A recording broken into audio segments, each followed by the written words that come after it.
So, good morning or good evening to all of you.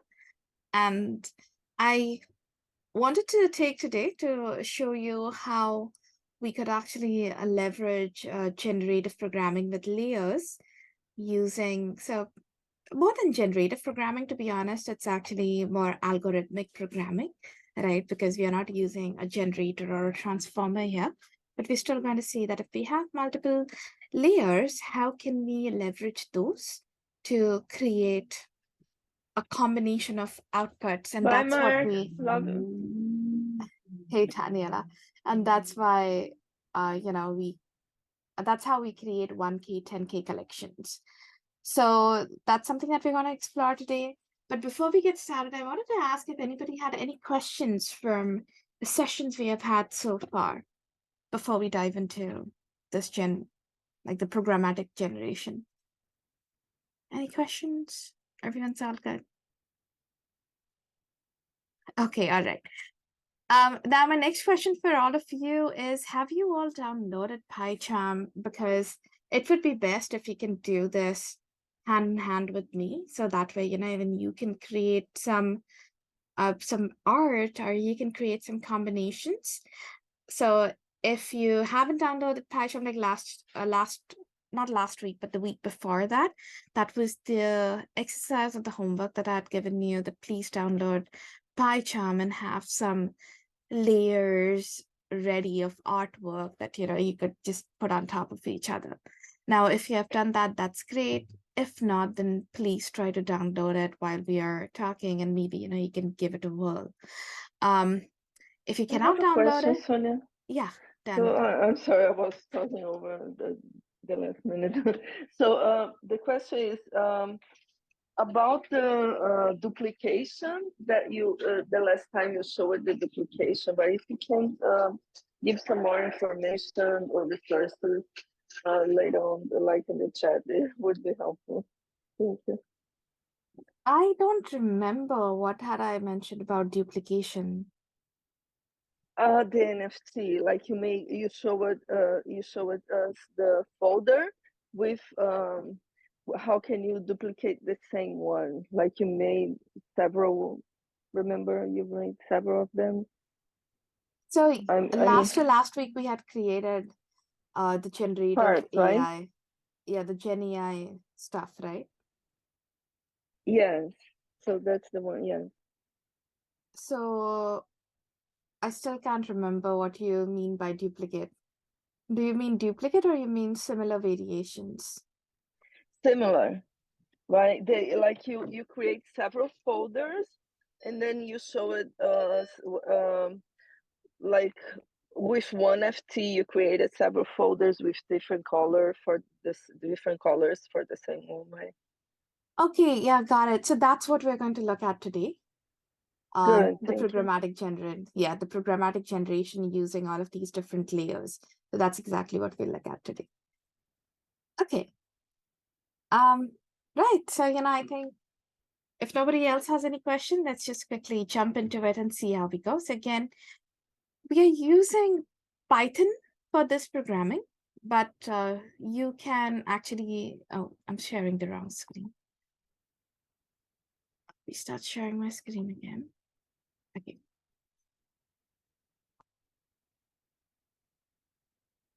All right, there we go. So here we are using Python for the generative programming, but technically you can use Python or you can use JavaScript, and sorry, you get these libraries that are available, so you can just leverage those, download them. It's just open source code on GitHub that's available. So I'm also going to just show you GitHub.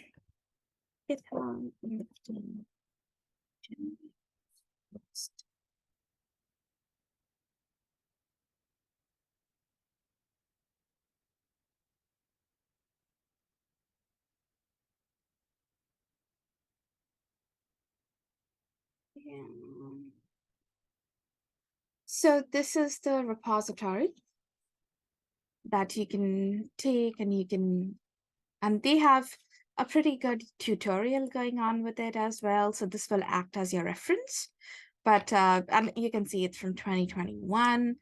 It actually works just well even out of the box. And here you'll see how they have these different layers right over here, and all of these layers, they have been superimposed on top of each other to create this object in the center, the Scrappy Squirrels project.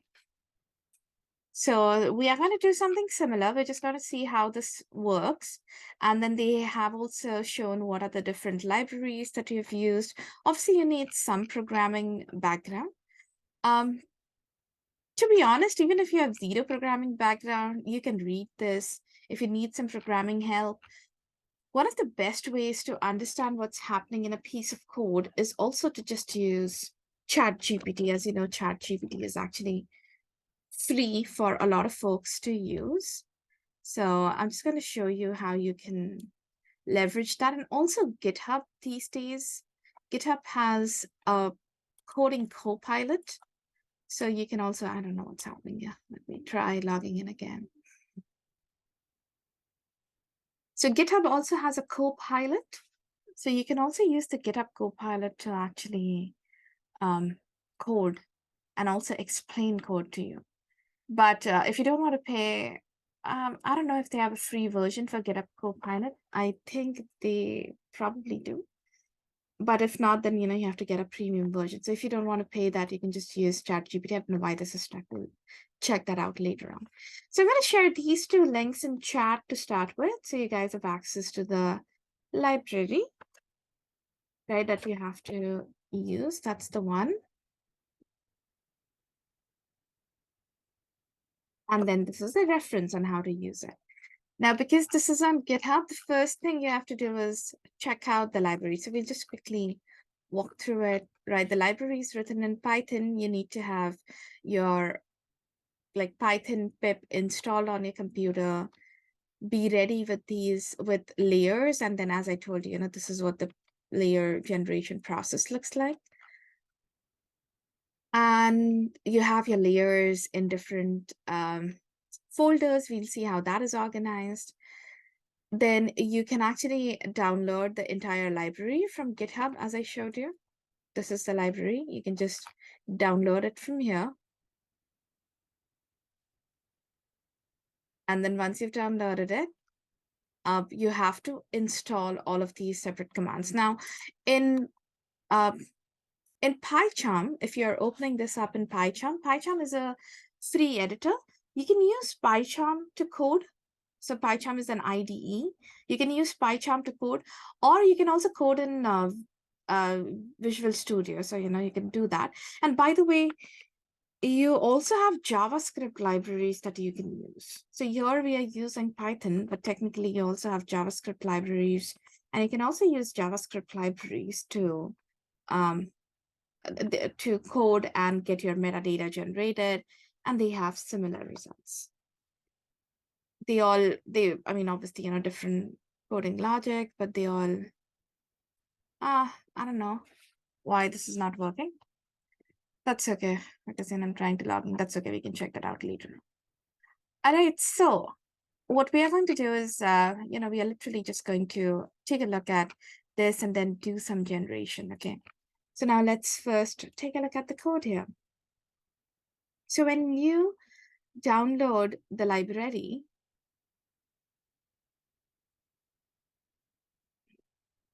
it actually comes with folders like this. It comes with these same set of folders. So what you have to do is first you will extract it somewhere, right? It's a zip file. You will download it. You will extract it somewhere. And it comes with these assets right out of the box, okay? So you can actually get started with these and even just to try your hands out. So today, if you guys don't have any such layers, etc. ready, but you want to still try this out during the class, I highly recommend going ahead and downloading this particular library, right? And it will come with these set of layers, and you can actually just use these layers. Now, so these were the original assets that came with it. These are the assets that we actually created to create one of our collections. It's not the one. This was made as onboarding NFTs on Hedera. So, we're going to do something similar for Cardano as well, for example. Here you have all of these layers. And all of these layers are transparent, even though you feel like it's black in the preview. All of these layers have to be transparent except for your background layer, okay? Because what you're doing is you're just, okay, so let me actually do it. Let me just open up Paint here.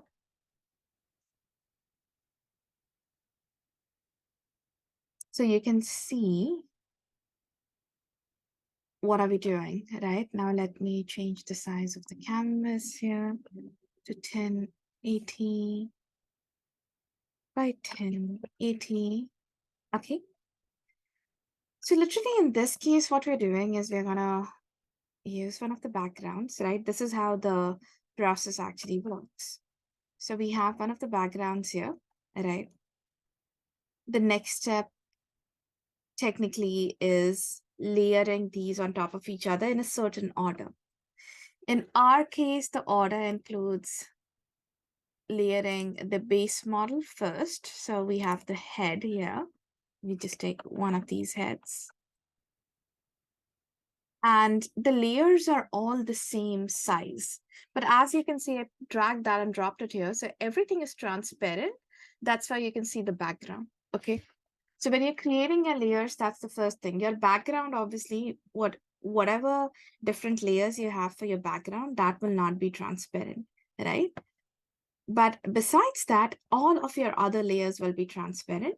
And if you want to create this illustrative artwork, you can use tools like Adobe Illustrator, or you can also create something like this on Canva, even though it's a little more difficult. But you also have then free tools. So Adobe Illustrator is a paid software, but you also have free alternatives that you can use to create illustrations. So you create these illustrations with transparent background. Okay, that's the important thing. So you'll have your backgrounds, but all of these other layers that you're creating, like here, you can see that there is no background. You just have the foreground layers. So besides the background layer, all of the other assets they have to be transparent, okay? So the next thing here that we're going to do is look for its face. So here the face actually comes with expressions as well that defines like, this is a confused look. This is a frown. Here we have a happy face. Here we have a kissing face.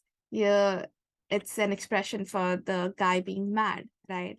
Then this is just a proud expression. So we have these different expressions. Technically, you could also have just the mouth removed and the eyes and the mouth separately as separate layers. But in our case, the entire expression together made sense. So we have used that. What I'm going to do here is, let's just say, I'm taking, well, maybe not the sad one. I'll take the confused one, let's see, okay. And again, these layers are all the same size. They're all 1080 by 1080. So I'm going to put it over here. Oops, I shouldn't have done that. Yeah, let's do this, Control Y. Then I guess I'll have to save this. So I'll take the head.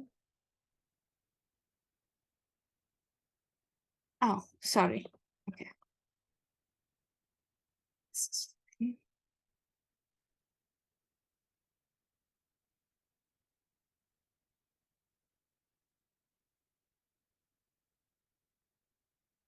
So we have this. I forgot to click outside earlier.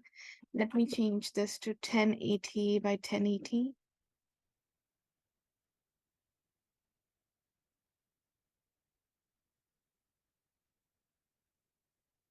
Then we just zoom in. Okay. So these are just 1080p images. Then the next thing, I'll go for a head. Oh, I'm sorry. I know what's happening. Okay. So the original images that I have, they are 2000. by 2000. So we are just going to use that ratio. Okay. So, the width and height, it's 2000 by 2000. So I'm going to put this here. There you go. Again, then I just need to click outside. And the next thing is the face. Okay. Take this confused look, put it here. So you can see how that layering is happening, right? You had this, you had the face. I just now put the face on it.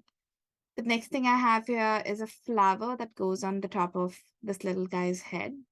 So I'm just going to pick up the flower. I'll put that in here. Right, so we're just layering these layers. These are all transparent layers. Again, we're just layering them on top of each other. Typically, when you start this, what you will do is an illustration. You will draw out like a base model, and then you'll figure out how you want to separate the layers to create different items. Okay, so you first try to start with a base model that I want to make a squirrel. Like in this case, this is a cactus. We are making a cactus. So you want to make um a cute Pokemon style character. Whatever you want, you need to have a certain base, and then you can go and start creating different variations. So here you can see we have these different flowers. Some of them, they have the same shape, right? Like this and this, it's the same shape, just different colors. So your variations can be in terms of different shapes or just different colors. Like this one is pink and this one is yellow, just different colors of the same asset, right? So you have the same design, same shape, but you're just filling it with different colors. So that's when you work with this on Adobe Illustrator. It just becomes easier to modify these things. You can also use Paint, but Paint is not that great for illustrations. And if you want to expand or Paint works with pictures. So if you try to expand too much, you will lose the resolution. Whereas illustration works with vector files. So you can make as big an image as you want without really losing any of your resolution. So that's why for a lot of these illustrative work, people use Adobe Illustrator versus Paint. Now that we have this, we are going to go with the outfit. So the outfit in this case defines the entire body for this little guy, right? So these are the different outfits that we have. And we are going to just use one of these outfits, right? So maybe let's use one of these satchel ones again. So let's use this. Now, again, what you'll see is the outfit fits exactly. So when you're working with layers, that's one of the important things to do. As I said, you create the base model. And typically when people create this in AI, let me also show you the AI file for this. I have that, okay. Not here. Give me a moment and let me show you the AI files. For marketing.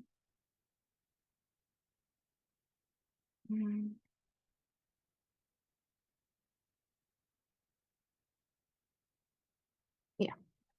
So I'm just going to show you what the AI file looks like. So you kind of understand that when people are creating these layers, how do they do it? Okay, let me open this up. Give me a minute, it's still opening.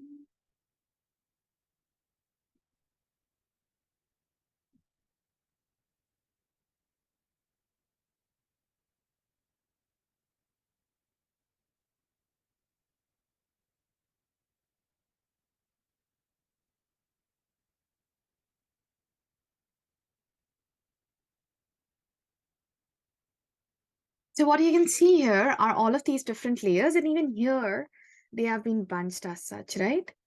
So this one is the flower layer, as you can see. And here, these different layers were created like this, but technically they can all be part of the same group, just like, you can see with the face, right? So you see all of these different faces. And then you see like the base layer. The base layer in our case just stays the same. They have a layer for the different skins, right? And then all these different outfits. So generally when people create it like this, when you're creating an Illustrator, you will create it something like this. And then when you want to just change things, right? So here what you're doing is in outfits, you have the hand that stays here, right? And then they have turned on this layer. So if you turn this off, it's gone, right? And then you can turn on the different layers to see what exactly that combination looks like. So when you are working with Adobe Illustrator, you will technically have all of these layers within Illustrator, just literally, set up the way we have set it up here. Right? So, you have all of these different layers and you can change the color of each one of them individually, right? So here you have this layer, you can modify this particular layer, right? So this is selected, you can modify it, you can change the colors and stuff. And yeah, I mean, it just makes changing things that much easier. Actually change this. So that's how you will work with these files. You'll have this different layered files. If you are an expert if you are already an expert in Illustrator, you can just do this. Or if you want, you could use the free alternative software that I spoke of. Or another thing you can do is you find a lot of courses for AI on Udemy. You can use that. Another replacement for AI is also using Procreate on iPad, right? So a lot of people use Procreate as well because many of them actually find that easier to work with. So you can create your layers with Procreate too. But once you create all of those different layers, what you want to do is obviously save them separately, right? So when you're working with it, it will all be part of one file. So you can easily figure out the positioning of the elements and easily modify them. But once you're done working with them, then each layer you export as a separate object, like we can see here. So that's how we get these layers, okay? Then we're still working on this now. One of the things, this guy is holding like a crypto coin in his hand. So that's what we have here. Okay, so we're just going to take this and we're going to put this over here. And now you can see that, this guy ends up holding this little coin over here. And then we also have some of the other assets. These assets, the way we have programmed it, they don't always show up. The rest of this, like the flower, the face, the head, the cloth, the coin, all of these things show up all the time, except for, but these two assets, which is the eyewear and the headwear, these are like optional, okay? So in this case, if I was to put an eyewear on top of it, this is what it will look like. I'm just going to leave the eyewear out for now. And then they also have a headwear. So if I was to take this headwear and put it over here, this is what it would look like, right? So that's how the layering part works. All right, I'm just going to again leave the headwear out, or maybe I'll just use this one so you can see the head also. Okay, so this is how we layer. Now you can see that using these different permutation and combinations, I can also just work on it one of one. Like, now I've created all the layers. Let me just manually repeat this process, right? Where I choose the different layers, I create one artwork that I like, and then I can just save this as a file, and this will create a generation, like, this is an image for me. However, the problem with doing this is if you are trying to make like 1,000 or 10,000, this becomes very tedious. So the process that we did here, which was just choosing these, well, first of all, when you have to create the layers, that process is still manual, right? You have to create all your layers. The only thing that we are automating here is the process of layering these on top of each other, just like what we did in Paint 3D, right? So we chose the different layers, we layered them on top of each other, and we have created this particular PFP image. So this is the process that gets automated through this Python library. All right. So now let's quickly take a look at the code. So this is the main file. So this is the main code that's there. Here you have a few different libraries that you're using. And now if you want to see, I'm not using these two libraries. I don't know. We have them over here. Okay, so let's just look at how these libraries are being used, right? And again, if you want to figure out what's coming from there, you have this reference material right over here, right? So if you check this out, it also explains what these various libraries are doing. You have an image processing library that will help us stack trait images. So Pillow is actually the image processing library that is used in order to do exactly what we have done here, right? Which is just layering the image on top of each other. So the library used for that is Pillow. And here, Pillow is what you see as, hold on. Oh, sorry.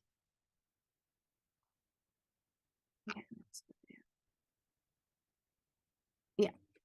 So Pillow is this right here. Okay, you have the Pillow library. From Pill, they're using the image processing library.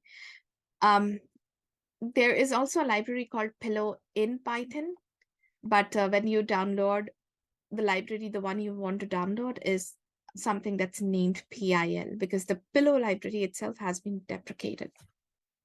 Then you get pandas. What's pandas? Right? So here, as you can see, pandas is the data analysis library that will help us in generating and saving our image metadata. So technically, this is the file which allows us to save the metadata, right? In this file, we are actually using pandas. Here you can see that, right? And even here you use it because they create like a subset of the metadata over here. When you run this, and we'll see once we run it, you'll see how it's created.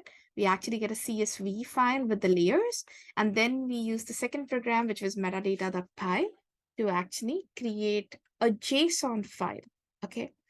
So I want to share one more link with you, OpenSea metadata. I'm going to share this link in chat. So for Ethereum as well as for Polygon, for a lot of the EVM chains, this is the metadata that is generally used. And as such, what has happened is on a lot of other chains as well. Like, for example, we were looking at artwork that was created for Hedera. A lot of them use similar metadata standards. Sometimes they might not be exactly the same, like even on Cardano, there are just a few differences. So in that case, what you need to do is you need to make sure, right, that the output file, the JSON file that is generated, that JSON file matches the format that is expected by that chain, okay? And most of the chains will have documentation around what is expected. Now you can again take a look at these. You can take a look at this particular document as well to understand how this metadata is supported. Out of these metadata support, some of these boosts and stuff, some of these characters that you see, stamina, this is not something that is necessarily supported by all marketplaces. This is just a way in which OpenSea displays attributes that have ranking or layers. So, they have actually just shown. So the display type here, they have a separate display type, boost percentage and boost number, right? So display type is an additional attribute that you have to add if you want things like this showing up on OpenSea though. The thing is that OpenSea, and here, if you just want something showing as numbers, right, you have it here. OpenSea actually, by the way, also the stamina here, you can see, they have for the ranking and stuff. If it's a number, it will automatically show this. Again, OpenSea supports this. However, the thing is that not all platforms support it. So if you include display type, it doesn't mean that the other platforms will also just show you this cool display like OpenSea does. Okay, so just keep that in mind. Most of the platforms will just ignore it. Most of the platforms show something like this. Okay, so you can see all of the properties, but they're just listed like this. You don't necessarily see this other display types. Right, so here, you can take a look at this. Yeah, they also have a display type date, so it shows up as a calendar date, as you can see.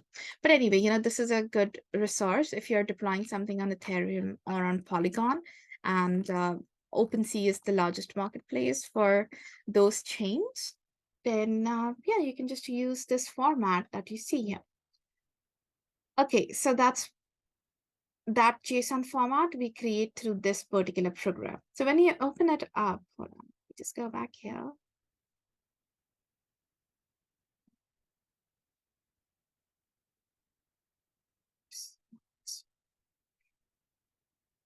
So like I told you, when you open it, it comes with um, 3 Python files, okay? It also has a README file, so as you're working on it, you can open the README and it just shows you. It's a very um, pretty good explanation of what is there, what's required, right? And obviously you use the Medium document, but then you can also read through this file. So here's the README file that just acts as a guidance for, what can be done. But the article that I shared, it actually goes into more details.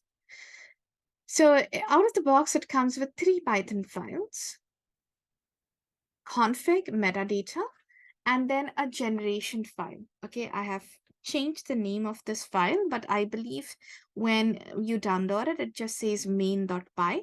So that's the main Python file that you run. So this is the Python file that we're looking at. Okay, and then I have made just a couple of changes to it, but they are not that big that they would impact it when you download it, right? So this is the program. Now, I'm not going to go through each and every part of this program. I'm going to see if this works. No. Okay. I don't know why the login is not working. So in the meantime, let me just see if Bud's image processing, if this works.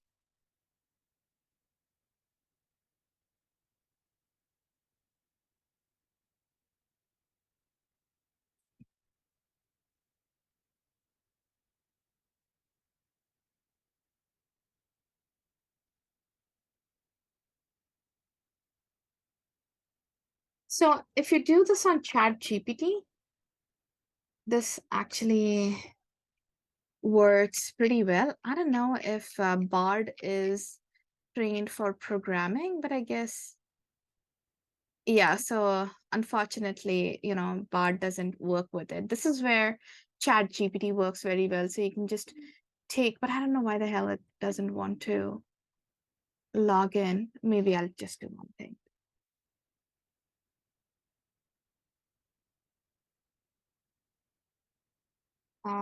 Yeah, I have no idea why it's not logging in there. Okay, that's fine. Let's just try it out here.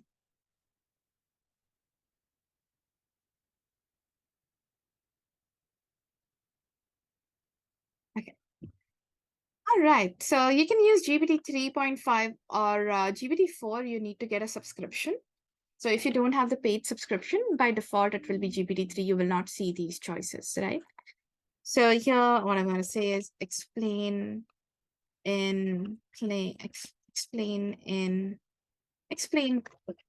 what is happening in the code below.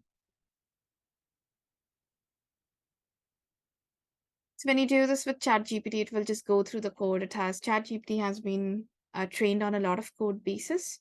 So it will just right now, it's just evaluating the input. Once it's done, it will start explaining here, and we'll just come back to it in a quick second. In the meantime, I will explain to you what's happening over here, right? First of all, this portion is where you're importing all the required libraries. Assuming all of you have programmed here, so you have some idea about what external libraries are, right? But essentially, what's happening here in this particular case is there are some external plugins that we are using, right, to help our work. Instead of writing every single piece of code by hand, whatever help is already existing, you're leveraging that help. So using all of these external libraries, and that's how we write code to actually import them, or essentially we're telling our program that I am going to be using some of these libraries. So please make sure that you have the necessary files and you look up the necessary files for these particular libraries, and because we're going to use them. So that's exactly what we're doing here. All of these are just import statements from different libraries. Here we are also, this is sort of logging, right? So as you work through the program, you can actually start logging different warnings and stuff. So here, instead of like in Java, you use log4j. So similarly here, you're using this warnings library to create some of the warnings. So, you can log warnings in different places. Now here, you can also set up different layers, different levels, whether it's ignore, error, right? This action. And if you go and Google the different warning actions that are available, you'll find those. And based on how detailed you want your logging to be, you can actually do this. Okay. All right, so now going forward past the configuration file. Okay, so the first thing, this method, what it's doing is it's looking through the configuration file. Okay, so here, this is the configuration file. It's a very simple file.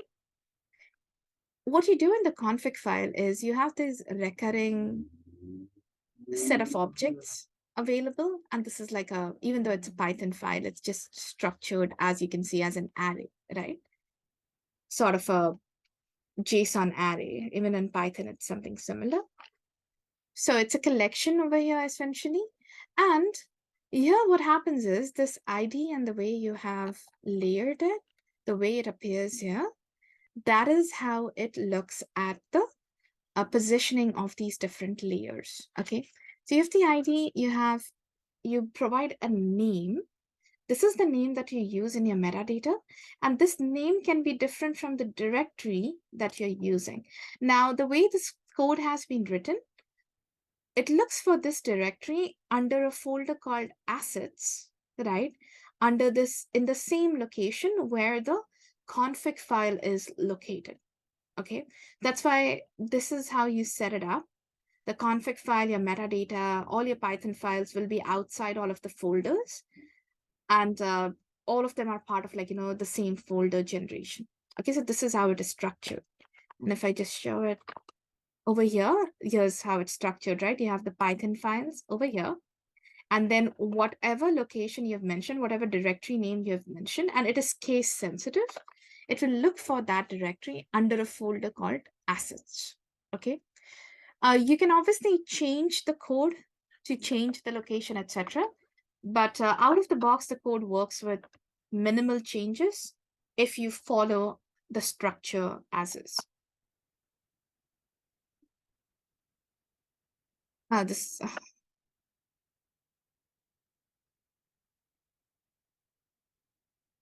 Oh, there you go.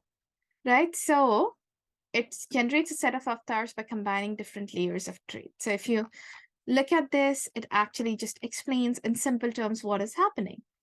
So you can use ChatGPT to really understand, here it's explaining every method to you.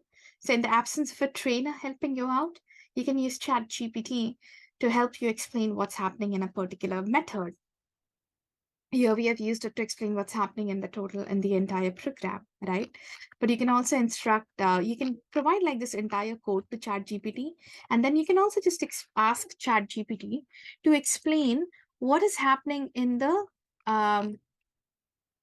let's say, get total combinations method, right? So instead of asking it to explain what's happening in the entire code set, you can also just ask it to explain method by method what is happening, and it will go in even more details. Right, so that's how you can use ChatGPT. And what I showed you over here, this particular thing of code explanation works with the free version of ChatGPT too. Okay. All right. So now coming back here, the next parameter here is required, and the values are true or false. Okay, it's just a Boolean parameter. And finally, there are rarity weights, and we'll talk about the rarity weights in just a second. So required true or false, remember when I was showing you the assets, what I told you was the eyewear and the headwear, right? We only show them sometimes. So they are not always required. So in this case, if you look at the eyewear and the headwear over here, you can see that the required parameter is set to false for these, whereas for everything else, it is set to true. Now, the last thing that we're going to look at is rarity weights. So I'll just show you what this particular rarity weight means because, we have the array here. But then I also have in the other two, you can see what is the none weight. This was a slight code modification that I had introduced just to make my life a little easier. But you don't necessarily, when you download this library, you will not see the none weight. And I'm just going to like leave that out for now, but I'll explain it to you later on why I had added it. So, you at least know what I'd done here. Okay, so here there is this folder called Crypto Hodl Generation. These are the coins. And when I say 2120, okay, so first of all, when you don't give any rarity weights, it will automatically try to consider rarity of each of these. Rarity is how often a layer will show up in generation. So, sometimes to make some NFTs more valuable than others, what is done is people will make certain assets rare. So there could be some assets like generally with the bored apes, apes with golden skins are considered to be rare and they are priced more than others. So if you think that there are some assets that should be rarer than others, so that way, even when people are collecting, right? Remember when you used to collect your Pokemon cards, there were some Pokemon which are much rare. You won't find them in every pack, right? Similarly, here you can have certain traits that are rare, certain combinations that are rare. And if you want to define rarity for each layer, you can do that by providing this array. So when we are saying 2120, essentially what we're saying, and the way this works is it actually just looks at the assets in your folder in an alphabetic manner. So here, this is sorted alphabetically. So I'll just share the sort again, sort by name, ascending, right? So that is how it is sorted. So when I say 20, this particular version gets 20 as the weight assigned. The gold one gets 1. So I want to make that rarer. So that's why it is 1. And then the blue one gets the 20 assigned as well. So when we say 2120, what does that mean? It means that, let's say if we were to make like 41 generations, and this is not exact science, but generally if we make 41 generations in total, so we create 41 different images, 1 out of 41 images will have a gold coin, whereas the remaining 40 out of that 20 will have the black coin, and then 20 will have the blue one. It tries to honor the rarity, but the way it looks at rarity is it doesn't exactly do the math first and then use the rarity. This goes as an input to a random number generator. So this is how it assigns the weights to it, which means that finally when the output is generated, you might not have this exact count, but you'll have a similar ratio. So that is something to keep in mind, okay? That when you assign rarity, it doesn't mean that it will show up exactly 20 times, exactly one time, exactly 20 times. Like if we were to do 41 generations, there's a pretty good chance that the gold coin might not even show up at all, okay? So sometimes you have to make a few output batches to figure out what rarity weights you want to use. Now, if you wanted to do it for the background layer, what you'll have to do is you'll have to create an array with 38 numbers in it. And, that array can be fed here. Rarity weights, the background one. So instead of none, I can create an array with 38 numbers versus 3, and you can use that. Okay.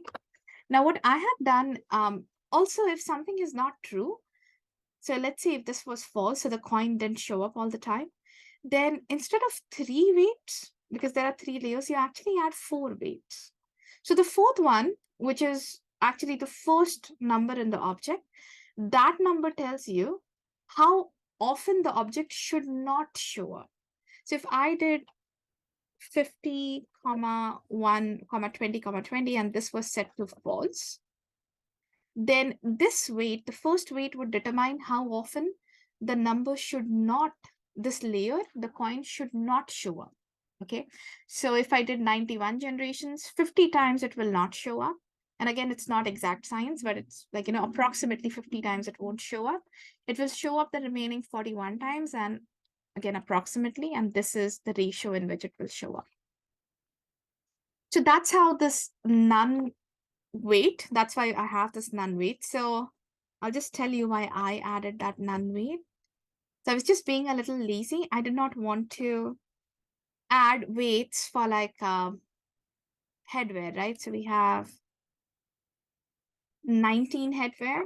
So I didn't want to add like an array for all 19 of them just to say that, hey, I don't want the cap to show up like approximately 30% of the time. So that's why I just added this none weight parameter. And then I updated the code to actually read through it. Okay, that's the only modification I've made. It's a small modification that I made to the code.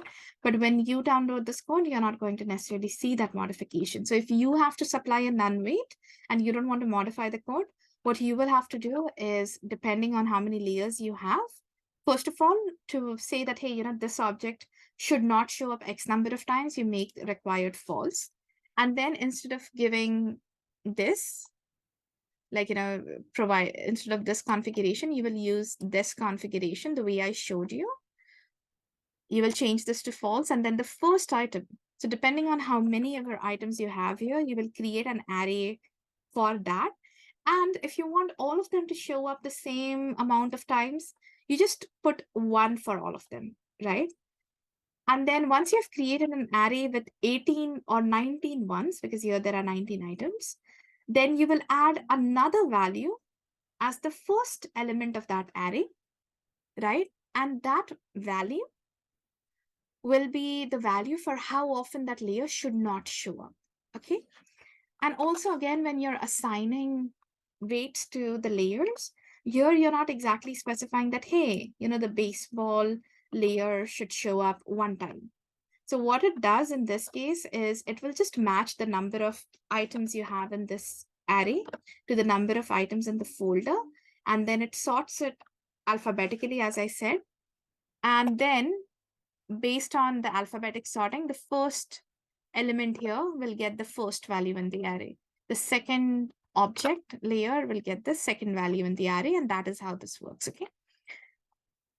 So most of the work that you will do when you're using this collection out of the box is literally going to be just on the config file, figuring out what you need. Now, let's say you want to reduce the layers or add layers.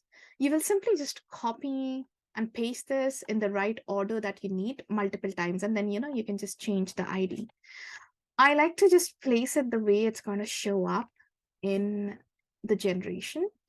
If you want to remove something, you can just use this, just remove it. Pretty easy to modify. Yeah, I mean, that's all that you really need to do. And then once you have this set up, the other change that you will make is going to be in your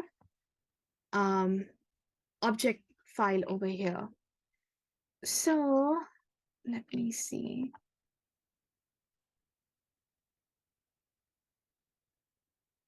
Okay, actually, you don't need to. Yeah, you don't need to actually make any changes to this one. There is one change that you need to make. So here's the folder path, right? It just looks for it. If you want to change that location, you can change it. But by default, it just looks in this location for an assets folder. It's very simple. You can just leave it as it. You will make change to this file where you provide the base metadata. But technically, just the config file and this metadata file, which will show up later on, we'll see how that is created. This particular file, you don't need to make any changes. The only other change that I had made was this particular code. That's why I just say, SA code. This is what I had added just to add that, like I said, right, instead of trying to add weights for everything else, just because I wanted to say that, hey, it should not show up X number of times. I didn't want to do that. So that's why I just added this, literally just these 3 lines of code technically. Okay. All right. You guys don't have to make any changes to your generation file. The metadata file comes later on, so we'll see how that goes. Okay, so now what we'll do is we'll do a quick run of this, right? And we are going to, this is the main program that you will run. Config.python is not an executable file. This is the file that you can run. So we are going to just go in here. We're going to say run the file, okay? So now here it's trying to generate it. Let's give it a minute. The first thing it does is it looks at how many avatars we have, what kind of configuration and rarity weights we have assigned. And then based on that, what it's telling me here is I can literally create 277 million different avatars, 277 million with just the number of objects we have, right? It's straight up combination. So it's, if you want to create a 10,000 collection, and you don't really care about making some traits rarer than others, you can technically just create a 10,000 collection with just 3 layers and 10 variations of each layer. Why? 10 into 10 will give you 100 combinations. That into 10 will give you 10,000 combinations. So creating a 10K collection is not too hard, to be honest, because all what you need, 3 separate layers, 10 variations of each layer. That's about it. And you can create a 10K collection. But when you want to make things more rarer, right? You want the occurrences to be a little more rare. That is when you can you create more assets, but make some of them rarer than others. Okay. So here we can create 277 million. We are not going to create 277 million. That will take us a very long time for the generation to run. It's telling us that we can create 277, but let us just create a batch of 50 and see what that turns out like. Okay, so I'm just going to say 50 here.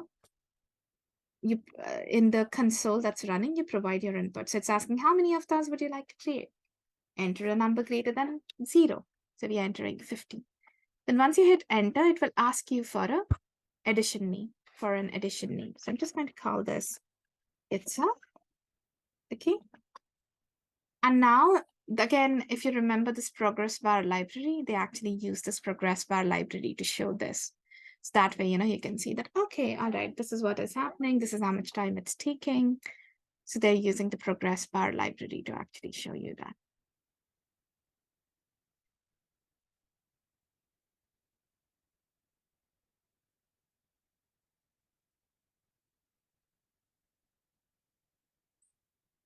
All right, seems like it is done. So where are the images, right? In this case, what happens is there is another folder. Again, when you download it, you'll find that folder there too. So just under generation, there is a folder called output, and the images are created, as you can see, like addition kits up. So under this, you find your metadata. Now, again, if I open up this metadata file, this is the file that first gets created before the images are created as well, right? Because it figures out, okay, what kind of images I need. And it's going from 0 to 49. That's why you see 49. But in total, as you can see from the Excel number here, there are 50 combinations. So here it is creating this particular combination, right, to create 50 files. Now, one interesting thing that you'll notice here, and I'm just going to say data filter so you can see. Remember how I told you that if it's 41, one of them will be gold, right? And I told you that these numbers are approximate. But here, as you can see, the gold coin was never picked up. Again, that's because when it's looking at the weights, it's just approximate, right? Like, hey, out of 41 generations, once it shouldn't show up. And that's a very low probability. So in 50, it's just defining like, the probability. That is, yeah, that's the word I was looking for. So probability, as you know, is not always certain. Like the probability, so as you know, on a roll of dice, right? When we have 2 dice that we are rolling, we have 6 into 6, 36 combinations, right? Technically, the probability of rolling a 2 or a 12 is just once in 36 rolls, right? But as you guys know, when you play your dice, sometimes you could have 2 show up more than twice in 36 rolls. Or sometimes you can have 2 show up not even once in 36 rolls. So the rarity weights that you were assigning just define the probability of how often that layer will come. which means that even though for the gold coin, it was once in 41 year, because the probability is that low, it did not show up here. Okay, that's an important thing to understand. And then obviously here you can also see for the headwear and eyewear, our eyewear probability of how often it should not show up was 25. For the headwear, that was 30. So just from, the number of counts of none, you can see that you have slightly lesser occurrences of headwear versus how often eyewear has occurred. Everything else is just very random. So it's using the head randomly, the outfit is randomly being used, the background is randomly being used, and they all have the same probability of occurrence. Okay. All right. Now, as you remember, for OpenSea, this metadata format doesn't work, right? So that is where the other program is used. But we will look at that other program just in a minute. Now let's go and look at our images. And I will just change this into extra large items so you can see what's created. What do you guys think? They look cute? Do they look cute? Would you like to collect one of them? Are you guys still listening? Tandy, Taniela.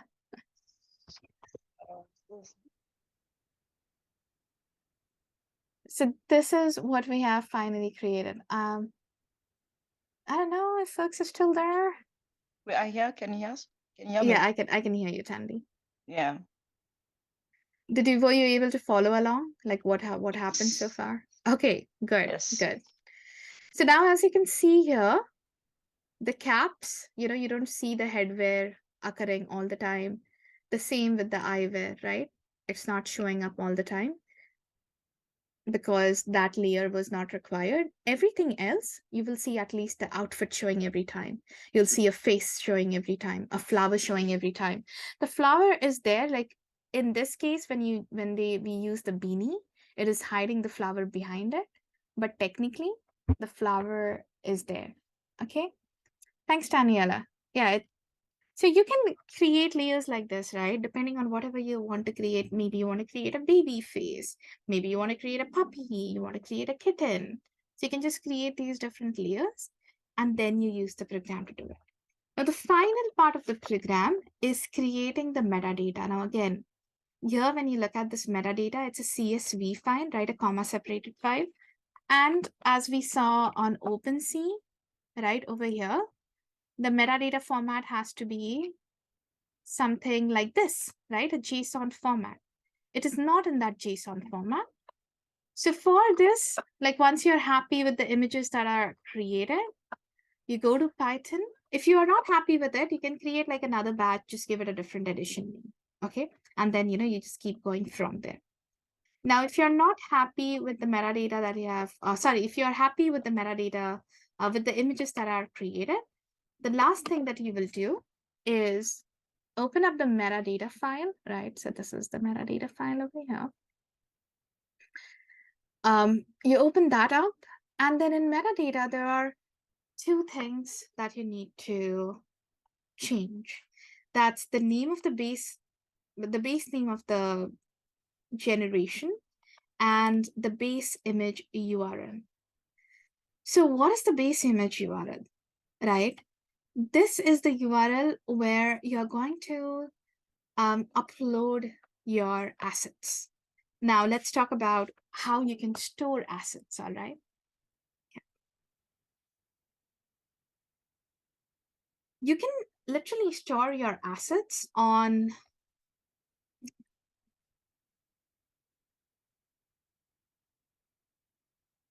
you can store it on an S3 storage. This is normally known as off-chain storage.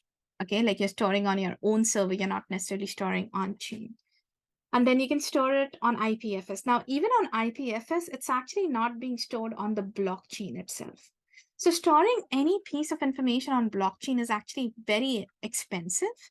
So when you store any of this, what generally happens is the metadata, the reference to it is stored on the blockchain, but the actual image and the full metadata file is stored somewhere else.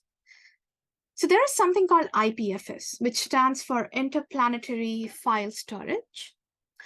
IPFS is through sites like NFT Storage, it is free to use. Or you have sites like Pinata, where you can pay for pinning the IPFS storage. Yeah, so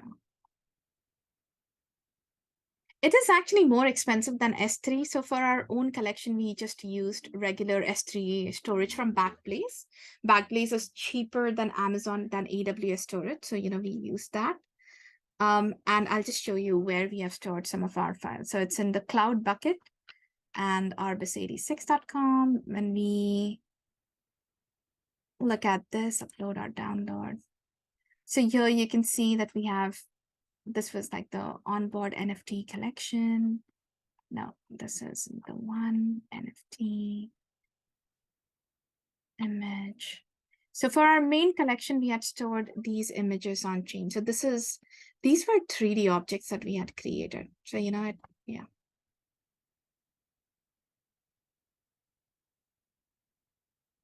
Okay, so this one we stored on our own S3 storage, because these are also dynamic NFTs. So people can actually change the NFTs. I mean, these NFTs can be updated. So that's why we kept all of these items on offline storage. In our case, where we have NFT storage being used, you can go and create a free NFT storage account. Oh, I have logged in with GitHub, so I'm just going to use that.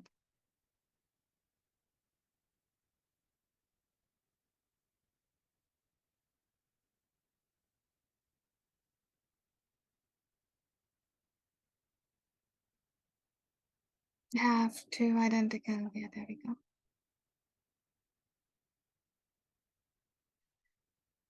Oh man. Okay, I don't know why we have to use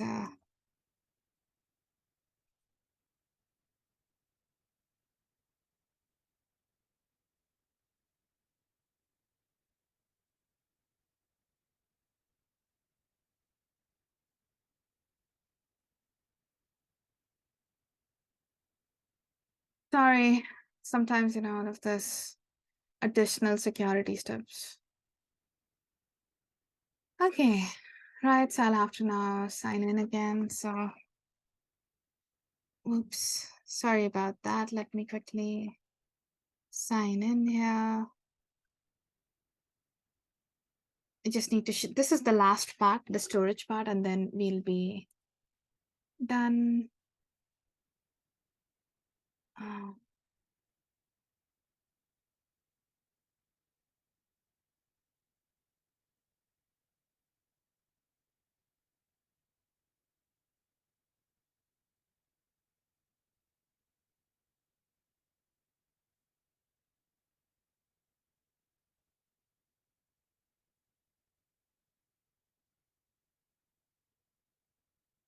Let's just reset the password. I'm just going to use a different password.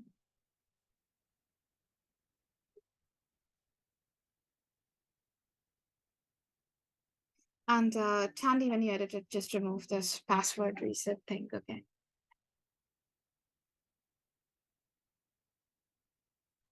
All right. So hopefully we'll be able to sign in now. Sign here.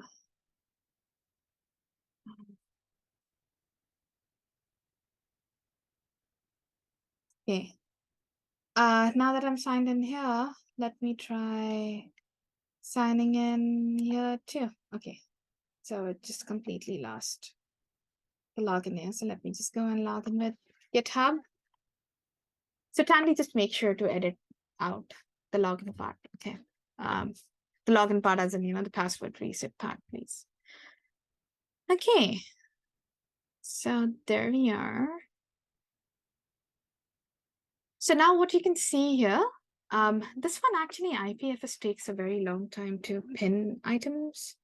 So you can see it's still queuing, but it is like free service. So once it's archived and print, it means these files, as long as they are pinned, they will be accessible on IPFS forever.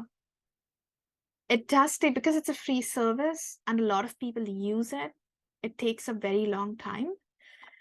And in our case, what we want to do here, we created this entire edition of images, right? Let's say you want to upload all of these images to a certain location. You can easily upload those directories with NFT app. So NFT app, when you click on it, it will show you a download file. But essentially, this is what NFT app looks like. I'm just going to quickly launch it. There you go. So you can just drag and drop an entire folder. And once it uploads it, it will show you. Yeah, let's click on it. So the CID is actually the IPFS base URL that you will use. And when you click on action, you can copy the IPFS URL, or you can just copy the CID. And this will take a little while. Let me show you something smaller, probably. Because IPFS storage, especially through NFT storage, is actually a little slow. Okay, so that's something that you need to remember, which is why if you're looking for faster storage, either you have to go for something like Pinata, but then you have to pay for it every month to pin your files. And as you can see, for 50 GB storage, you have to pay like $20 every month. And that is why we are using Backblaze. So Backblaze pricing, when you look at Backblaze pricing for not online backup, but we need cloud storage pricing. So the cloud storage pricing for Backblaze, as you can see, is just like less than, it's like a fraction of a cent every month for every GB. So much cheaper than Pinata. But then yes, if you want to download anything, right? So remember that there is a cost to store, and then there is also a cost to download. So if people are looking at these images every single month, then you also have a cost for the viewing, right? Whereas for Pinata, there is only a storage cost. You actually do have a bandwidth cost over here as well. So if your files are smaller size, you will most likely not consume that entire bandwidth. But overall, in terms of the storage cost plus the bandwidth cost, Backblaze costs actually are much lower. Like 100 GB for access is just going to cost you $10 for Backblaze compared to Pinata.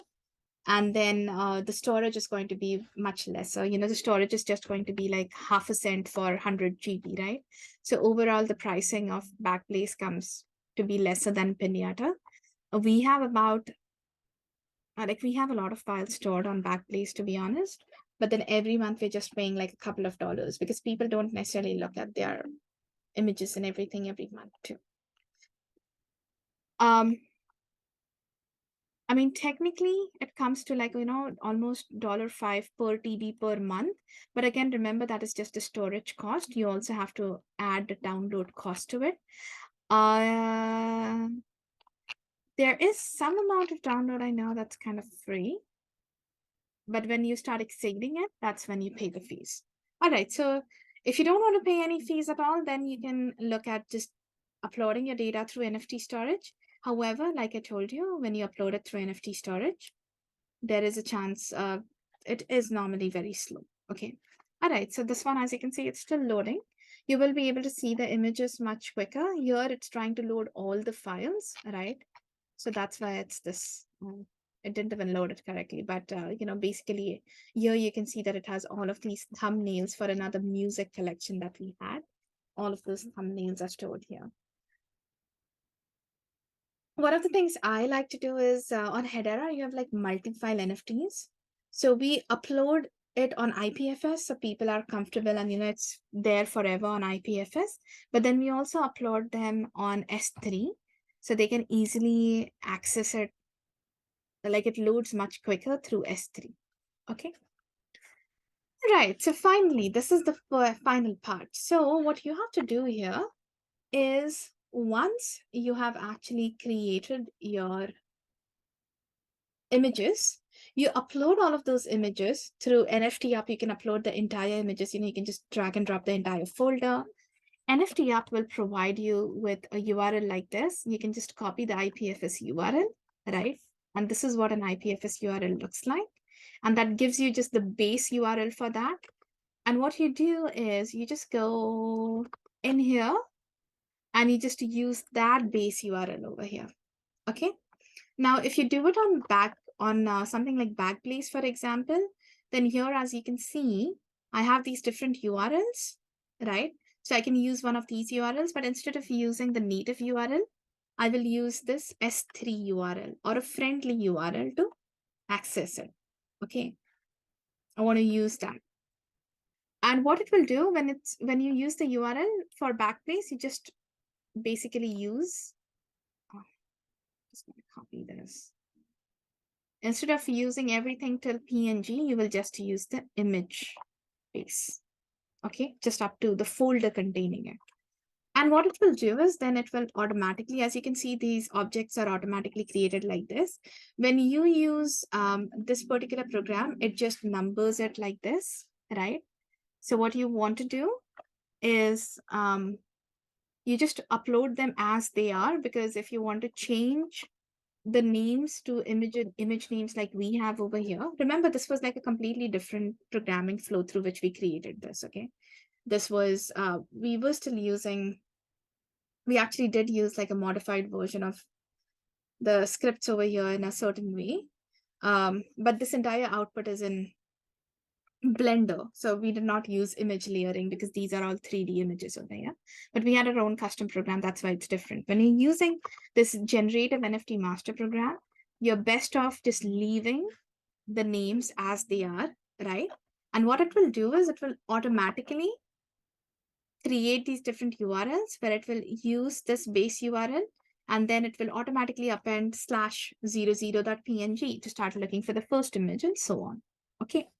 So this is the only part that you modify. So now what is this part? What it will do is it will give it this name, and that's why I've added a space just before an index number. So let's run this program and see what happens, okay? So I need to go ahead and run this program, generate path, write output metadata.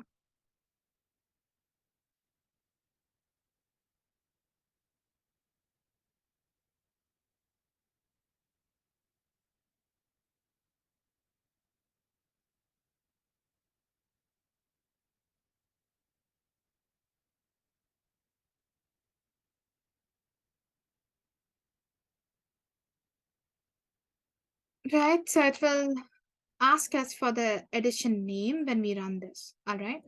So let's just go and run this program.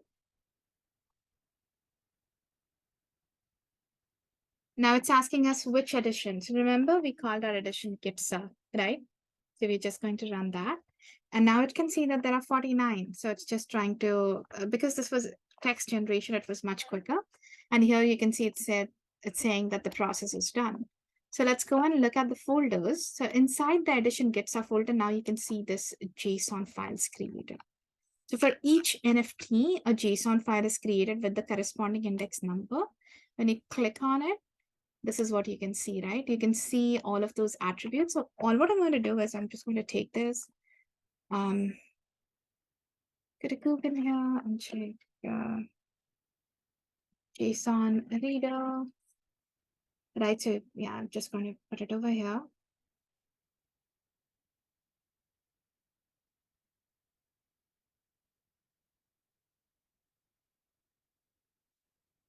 So here you can easily see how it's being organized, right? These are the different trait types that have shown up in the file. This is the name. So you can see that we had provided the base URL and along with the space, and it just added 0, 1, 2, 3, and so on in the rest of it. Okay. So that's how this file is being created. You know, the JSON file is being created. Now, the next thing for you really is to upload all of these files to NFT storage again. So you create another folder sort of on NFT storage, and then you use that base URL in creating your smart contract and deployment. Okay. So how do you deploy that? That is something that we will cover in the next session. Okay. So that final session is going to be around the deployment and your smart contract creation. With that, we have come to an end of this session. I know we went a little over, but I'm going to stop sharing here. Before I wish good night.